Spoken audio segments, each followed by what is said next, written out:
सम्भाषणसन्देशसंस्कृतमासपत्रिकायां प्रकाशितानां बालकथानां ध्वनिप्रसारणम् इदं बालमोदिनी इति। रवीन्द्रनाथवर्येण यदा नोबेल् पुरस्कारः प्राप्तः तदानीन्तनी घटना एषा। पुरस्कारप्राप्तिवार्तां श्रुत्वा असङ्ख्याः जनाः तम् अभिनन्दितवन्तः। तस्य गृहं तु अभिनन्दितुम् आगतैः पूर्णं भवति स्म सर्वदा। किन्तु खेदस्य विषयः नाम कश्चन प्रतिवेशी तस्य अभिनन्दने उत्सुकतां न प्रदर्शितवान्। एतत् दृष्ट्वा रवीन्द्रनाथवर्यः नितरां खिन्नः। अयमेव अंशः तस्य मनसि सर्वदा आवर्तते स्म। मनः च उद्विग्नं भवति स्म। अनन्तरदिने प्रातः सः वायुविहारार्थं समुद्रतीरम् अगच्छत्।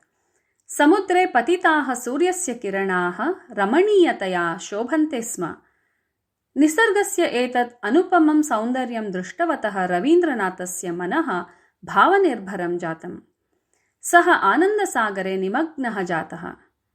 अत्रान्तरे तस्य दृष्टिः एकस्मिन् गर्ते पतिता। गर्ते अल्पं जलम्। गर्तः अवकरैः पूर्णः अपि। तत्रापि पतिताः दृश्यन्ते सूर्यकिरणाः। एतत् लक्षितवान् रवीन्द्रवर्यः अचिन्तयत्, एते सूर्यकिरणाः पक्षपातं विना सर्वत्र प्रसरन्ति। समुद्रे यथा तथैव गर्ते अपि ते प्रसरन्ति एव। सूर्यकिरणाः प्रसारविषये गर्तसमुद्रादिभेदभावं न प्रदर्शयन्ति। सः स्वस्य दोषम् अवगतवान् सूर्यकिरणानाम् एतेन व्यवहारेण। सः झटिति वायुविहारं परित्यज्य ततः प्रतिनिवृत्तः।